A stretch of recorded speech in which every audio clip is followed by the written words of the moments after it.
നമസ്കാരം. Tips and ട്രിക്സിലേക്ക് ഏവർക്കും സ്വാഗതം. ഇപ്പോൾ ലാസ്റ്റ് മിനിറ്റ് പ്രിപ്പറേഷനിലേക്ക് കടന്നിരിക്കുകയാണ്. ഇനി പരീക്ഷയ്ക്ക് ഏതാനും ചില മണിക്കൂറുകൾ മാത്രമേ ഉള്ളൂ. അപ്പൊ എന്തായാലും ഏറ്റവും പ്രധാനപ്പെട്ട കറണ്ട് അഫയേഴ്സ് ചോദ്യങ്ങളാണ് ഈ ഒരു വീഡിയോയിൽ ഉൾപ്പെടുത്തിയിരിക്കുന്നത്. അപ്പൊ കറണ്ട് അഫയേഴ്സ് നിങ്ങൾ ലാസ്റ്റ് മിനിറ്റ് നോക്കുന്ന കാര്യമായിരിക്കും. കറണ്ട് അഫയേഴ്സ് എന്തായാലും ഓരോ ചോദ്യവും നമുക്ക് പുതിയ പുതിയ അറിവുകളാണ്. അപ്പൊ ഏറ്റവും പ്രധാനപ്പെട്ട കറണ്ട് അഫയേഴ്സ് ചോദ്യങ്ങളാണ് ഈ വീഡിയോയിൽ ഉൾക്കൊള്ളിച്ചിരിക്കുന്നത്. എന്തായാലും ഒന്ന് നോക്കിയിട്ട് എക്സാം ഹാളിലേക്ക് കയറാം.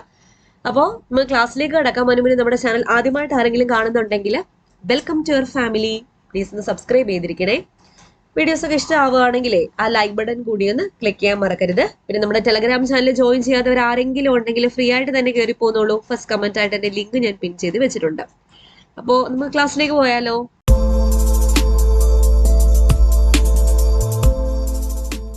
ആദ്യത്തെ ചോദ്യം, ISRO അടുത്തിടെ നിക്ഷേപിച്ച ഏത് കാലാവസ്ഥയിലും ഉയർന്ന നിലവാരമുള്ള ചിത്രങ്ങൾ ലഭ്യമാക്കുന്ന ഭൗമ നിരീക്ഷണ ഉപഗ്രഹം ഏതാണ്?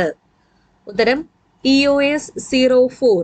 EOS 04 ആണ് ഏത് കാലാവസ്ഥയിലും ഉയർന്ന നിലവാരമുള്ള ചിത്രങ്ങൾ ലഭ്യമാക്കുന്ന ഭൗമ നിരീക്ഷണ ഉപഗ്രഹമാണ്. ഭൗമ നിരീക്ഷണ ഉപഗ്രഹമാണ്. അപ്പോ വിക്ഷേപിച്ചത് ശ്രീഹരിക്കോട്ടയിലെ സതീഷ് ധവാൻ സ്പേസ് സെന്ററിൽ നിന്ന്. ഈ വർഷത്തെ ISROയുടെ ആദ്യത്തെ വിക്ഷേപണമായിരുന്നു ഏത്? EOS 04. അടുത്ത ചോദ്യം, വിക്രം സാരാഭായ് സ്പേസ് സെന്റർ ഡയറക്ടറായിട്ട് നിയമിതനായത് ആര്? വിക്രം സാരാഭായ് സ്പേസ് സെന്റർ ഡയറക്ടറായിട്ട് നിയമിതനായത് doctor S Unnikrishnan Nair. Doctor S Unnikrishnan നായരാണ് VSSCയുടെ ചെയർമാനായി നിയമിതനായത്. അപ്പോൾ നിലവിൽ അദ്ദേഹം ISRO human space flight centre ഡയറക്ടറുടെ ചുമതല വഹിക്കുകയാണ്. അപ്പോ ഇപ്പോ ISROയുടെ ചെയർമാൻ ആയതാരാണ്? ഡോക്ടർ എസ് സോമനാഥ് ആണ്. അപ്പോൾ ഡോക്ടർ എസ് സോമനാഥ് ISROയുടെ ചെയർമാൻ ആയപ്പോൾ ആ ഒഴിവിലേക്കാണ് ആര് വന്നത്? VSSCയുടെ ഡയറക്ടറായിട്ട് ഡോക്ടർ എസ് ഉണ്ണികൃഷ്ണൻ നായർ വന്നത്. അടുത്ത ചോദ്യം, ഇന്ത്യയുടെ വിൻമാൻ എന്നറിയപ്പെടുന്നത് ആര്? ഇന്ത്യയുടെ വിൻമാൻ എന്നറിയപ്പെടുന്നത് തുളസി താന്തിയാണ്. തുളസി താന്തി. ഇദ്ദേഹം അടുത്തിടെ അന്തരിച്ചിരുന്നു. കാറ്റിൽ നിന്നും വൈദ്യുതി ഉൽപ്പാദിപ്പിച്ചുള്ള ഹരിതോർജ വിപ്ലവത്തിന്റെ ഇന്ത്യൻ കുലപതിയാണ് ആര്? തുളസി താന്തി. അപ്പൊ ഇന്ത്യയുടെ വിൻമാൻ എന്നറിയപ്പെടുന്നത് തുളസി താന്തിയാണെന്ന് ഓർക്കുക. അടുത്ത ചോദ്യം, നീതി ആയോഗിന്റെ ഊർജ കാലാവസ്ഥാ സൂചികയിൽ വലിയ സംസ്ഥാനങ്ങളുടെ പട്ടികയിൽ 1-ാം സ്ഥാനം നേടിയ സംസ്ഥാനം ഏത്? നീതി ആയോഗിന്റെ ഊർജ കാലാവസ്ഥാ സൂചികയിൽ വലിയ സംസ്ഥാനങ്ങളുടെ പട്ടികയിൽ 1-ാം സ്ഥാനം നേടിയത് ഗുജറാത്ത് ആണ്. ചെറിയ സംസ്ഥാനങ്ങളുടെ പട്ടികയിൽ 1-ാം സ്ഥാനം നേടിയത് ഗോവയാണെന്ന് ഓർക്കുക. ഊർജ ലഭ്യതയുമായി ബന്ധപ്പെട്ട ഏറ്റവും അധികം സ്കോർ നേടിയ സംസ്ഥാനം ഏതാണ്? അത് കേരളമാണ്. ഊർജ ലഭ്യതയുമായി ബന്ധപ്പെട്ട ഏറ്റവും അധികം സ്കോർ നേടിയ സംസ്ഥാനം കേരളവുമാണ്. അടുത്ത ചോദ്യം, 66ാമത് ബാലൺ ഡി ഓർ പുരസ്കാരം 2022 നേടിയത് Karim Benzema. Karim Benzema Real മാഡ്രിഡിന്റെ പ്ലെയർ ആണ്. France, Real Madrid. കരീം ബെൻസെമയാണ് ബാലൺ ഡി ഓർ പുരസ്കാരം 2022 66ാമത് ബാലൺ ഡി ഓർ പുരസ്കാരം നേടിയത്. ഇനി വനിതാ ബാലൺ ഡി ഓർ പുരസ്കാരം 2022 ആർക്കാ ലഭിച്ചത്? അലക്സിയ പുറ്റെല്ലസ്. അലക്സിയ പുറ്റെല്ലസിനാണ് ലഭിച്ചത്. അപ്പോൾ 2021 ബാലൺ ഡി ഓർ പുരസ്കാരം നേടിയ മികച്ച പുരുഷ താരം ലയണൽ മെസ്സിയാണ്. ലയണൽ മെസ്സി 7ാമത്തെ തവണയാണ് ലയണൽ മെസ്സിക്ക് ബാലൺ ഡി ഓർ പുരസ്കാരം ലഭിക്കുന്നത്. 2021 7ാമത്തെ തവണയുള്ള പുരസ്കാരമാണ് അദ്ദേഹത്തിന് ലഭിക്കുന്നത്. മികച്ച വനിതാ താരം 2021 ബാലൺ ഡി ഓർ പുരസ്കാരം ലഭിച്ചതും അലക്സിയ പുറ്റെല്ലസിന് തന്നെയാണ്. 2021-22 ആർക്ക് തന്നെയാണ് ലഭിച്ചത്? അലക്സിയ പുറ്റെല്ലസിന് തന്നെയാണ് ലഭിച്ചത്. അടുത്ത ചോദ്യം, Laureus sports award 2022. Laureus sports award 2022 sportsman of the year ആയി തെരഞ്ഞെടുത്തത് ആരെയാണ്? മാർക്സ് വെസ്റ്റപ്പനെയാണ്. മാർക്സ് വെസ്റ്റപ്പൻ നെതർലൻഡിന്റെ മോട്ടോർ റൈസിംഗ് വിഭാഗത്തിലാണ് പുരസ്കാരം. Laureus sports award 2022 sportsman of the year. അപ്പൊ 2021 സ്പോർട്സ്മാൻ ഓഫ് ദി ഇയർ പുരസ്കാരം ആർക്കാ ലഭിച്ചേ? റാഫേൽ നദാൽ, സ്പെയിൻകാരനായ ടെന്നീസ് താരമായ റാഫേൽ നദാലിനാണ് ലഭിച്ചത്. ഇനി 2020 സച്ചിൻ ടെണ്ടുൽക്കറിന്റെ ഒരു ഫാക്ട് ഉണ്ടല്ലോ, അതെന്തുവാണ്? ലോറസ് അവാർഡ് 2020 കഴിഞ്ഞ 20 വർഷത്തെ ഏറ്റവും മികച്ച കായിക നിമിഷത്തിനുള്ള ലോറസ് അവാർഡ് നേടിയത് സച്ചിൻ ടെണ്ടുൽക്കർ ആണ്. അപ്പോ അത് ഏതായിരുന്നു ആ നിമിഷം? 2011 ഏകദിന ലോകകപ്പ് നേടിയ ശേഷം ഇന്ത്യൻ താരങ്ങൾ സച്ചിനെ ചുമരിലേറ്റി മുംബൈ വാങ്കഡെ സ്റ്റേഡിയം വലം വെച്ച നിമിഷത്തിനാണ് ഈ ഒരു പുരസ്കാരം ലഭിച്ചത്. അടുത്ത ചോദ്യം, അവാനി ലേഖര ഏത് കായിക ഇനവുമായി ബന്ധപ്പെട്ടിരിക്കുന്നു? അവാനി ലേഖരയ്ക്ക് 2021 മേജർ ധ്യാൻചന്ദ് ഖേൽരത്ന പുരസ്കാരം ലഭിച്ചിട്ടുണ്ടായിരുന്നു. ഷൂട്ടിംഗ് താരമാണ് അവാനി ലേഖര, ഷൂട്ടിംഗ് താരം. നീരജ് ചോപ്ര അത്ലറ്റിക്സ്, രവികുമാർ ദഹിയ ഗുസ്തിയാണ്. ഇവർക്കൊക്കെ ഖേൽരത്ന പുരസ്കാരം ലഭിച്ചത് 2021. നീരജ് ചോപ്ര അത്ലറ്റിക്സ്, രവികുമാർ ദഹിയ ഗുസ്തി, ലവ്ലീന ബോർഗോഹൈൻ ബോക്സിംഗ് ആണ്, അവാനി ലേഖര ഷൂട്ടിംഗ് ആണ്, Manish Narwal parachuting, Mithali Raj cricket, Manpreet Singh hockey, Sunil Chhetri football. ഇവരാണ് ഇതില് ചില ആൾക്കാർ. ഇനിയുണ്ട് അടുത്ത ചോദ്യം, അങ്കിത റെയ്ന ഏത് കായിക ഇനവുമായി ബന്ധപ്പെട്ടിരിക്കുന്നു? അങ്കിത റെയ്ന ടെന്നീസ് താരമാണ്, ടെന്നീസ്. 2021 അർജുന അവാർഡ് നേടിയ താരമാണ് അങ്കിത റെയ്ന, ടെന്നീസ് താരമാണ്. അടുത്ത ചോദ്യം, ദ്രോണാചാര്യ അവാർഡ് ആദ്യമായി നേടിയത് ആരെല്ലാമാണ്? OM നമ്പിയാർ അത്ലറ്റിക്സ്, 1985 അദ്ദേഹത്തിന് ലഭിക്കുന്നത്.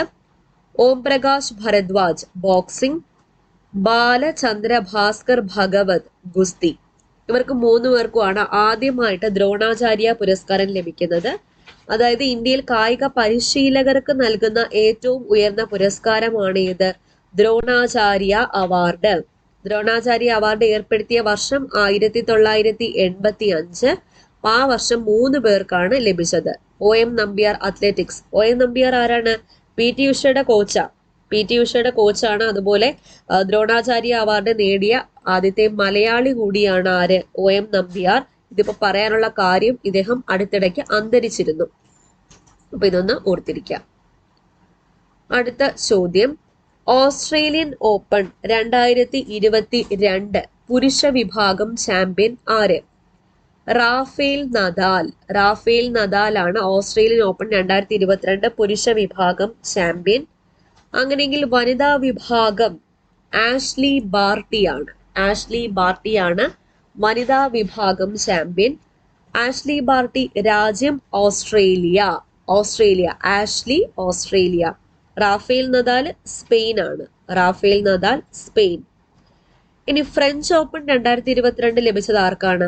അതും നദാലിന് തന്നെയാണ് ലഭിച്ചത്. ഫ്രഞ്ച് ഓപ്പൺ ലഭിച്ചത് ആർക്കാണ്? നദാൽ. അപ്പൊ ഓസ്ട്രേലിയൻ ഓപ്പണും ഫ്രഞ്ച് ഓപ്പണും നദാലിന് ലഭിച്ചു.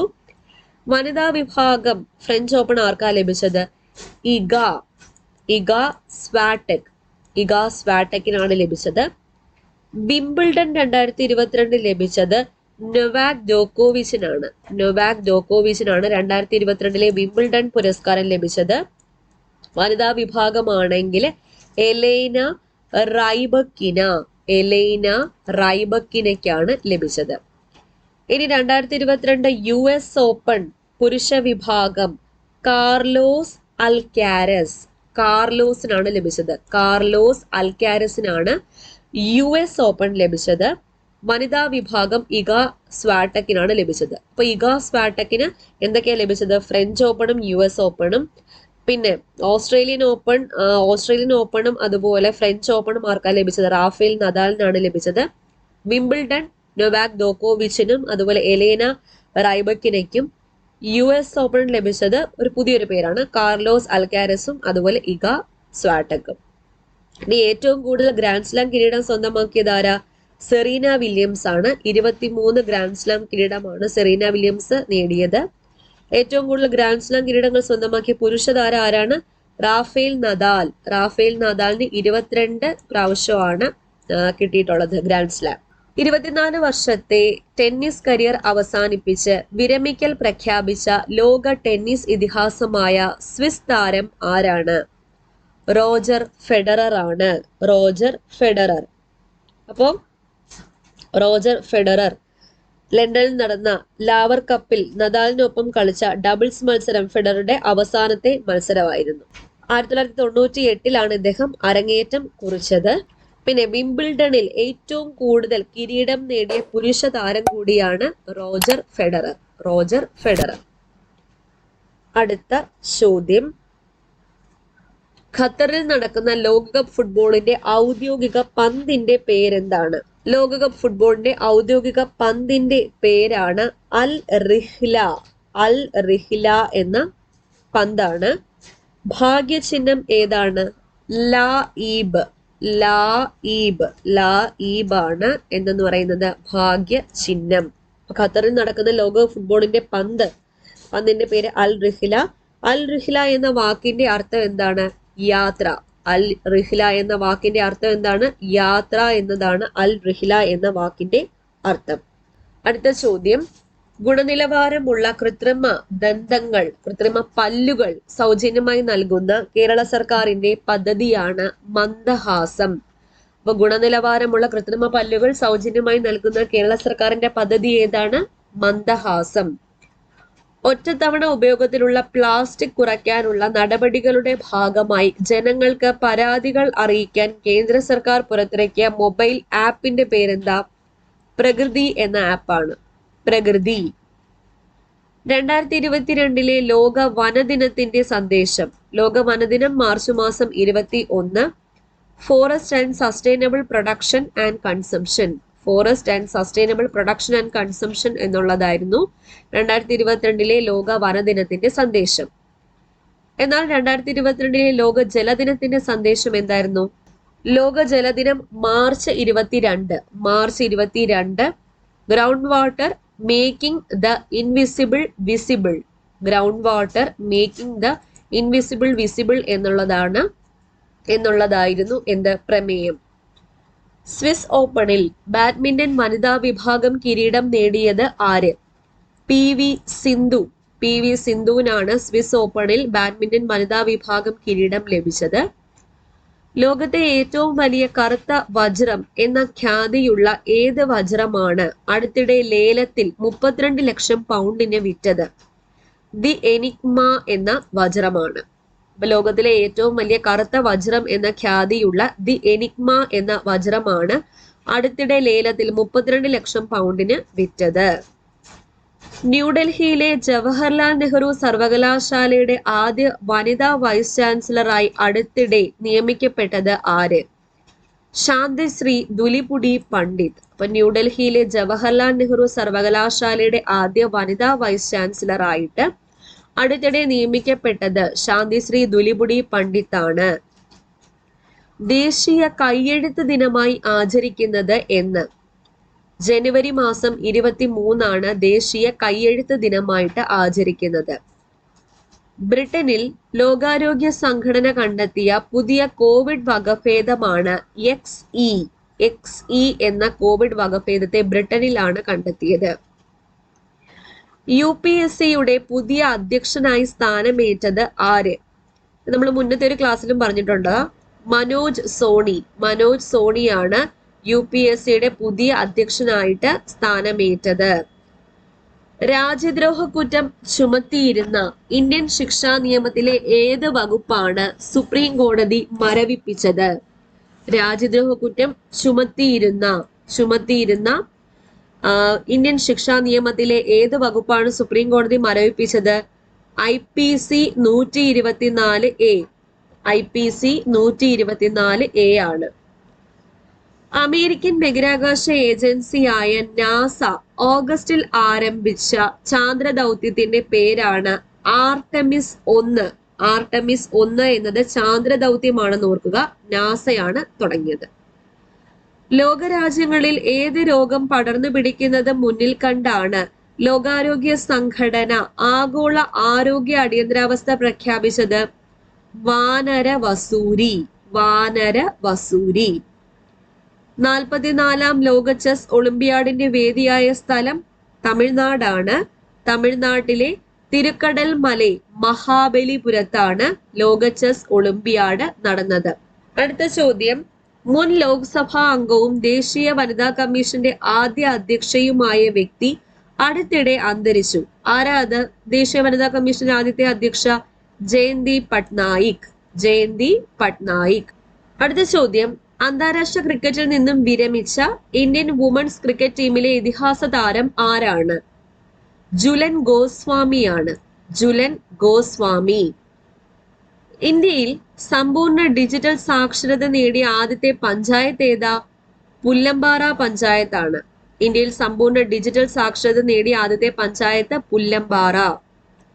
യുനെസ്കോയുടെ സാംസ്കാരിക പൈതൃക പട്ടികയിൽ ഉൾപ്പെടുത്താൻ നിർദ്ദേശം ചെയ്ത ഗുജറാത്തിലെ പരമ്പരാഗത നൃത്തരൂപമാണ് ഗർബ എന്ന നൃത്തരൂപം. ഗർബ എന്ന നൃത്തരൂപം ഗുജറാത്തിലെ പരമ്പരാഗത നൃത്തരൂപമാണ്.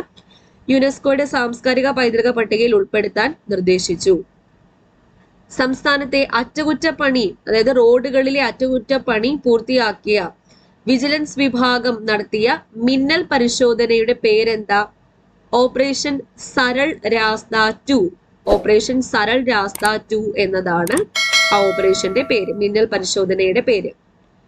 കുട്ടികൾക്കെതിരായ സൈബർ ആക്രമണങ്ങൾ തടയാനായി സംസ്ഥാന ശിശുവികസന വകുപ്പ് സജ്ജമാക്കിയ മൊബൈൽ ആപ്പ്, ഇമ്പോർട്ടന്റ് ആണ്, കുഞ്ഞാപ്പ്. കുഞ്ഞാപ്പ് എന്നതാണ് കുട്ടികൾക്കെതിരായ സൈബർ ആക്രമണങ്ങൾ തടയാനായി സംസ്ഥാന ശിശുവികസന വകുപ്പ് സജ്ജമാക്കിയ മൊബൈൽ ആപ്പ്. സ്ത്രീകളുടെ ഹെൽപ്പ് ലൈൻ നമ്പറായ 181 കുട്ടികൾക്കുള്ള ഹെൽപ്പ് ലൈൻ നമ്പറായ 1098 എന്നിവ ഏത് ദേശീയ അടിയന്തരാവസ്ഥ ടെലിഫോൺ നമ്പറിലേക്കാണ് ലയിപ്പിക്കുന്നത്? 112 എന്ന നമ്പറിലേക്ക് സ്ത്രീകളുടെ ഹെൽപ്പ് ലൈൻ നമ്പറായ 181 കുട്ടികളുടെ ഹെൽപ്പ് ലൈൻ നമ്പറായ 1098 എങ്ങോട്ടാ ലയിപ്പിക്കുന്നത്? 112ലേക്കാണ് ലയിപ്പിക്കുന്നത്. അടുത്ത ചോദ്യം, സംസ്ഥാന സർക്കാരിന്റെ നിയന്ത്രണത്തിലുള്ള ഓൺലൈൻ ഓട്ടോ ടാക്സി സംവിധാനത്തിന്റെ പേരെന്താ?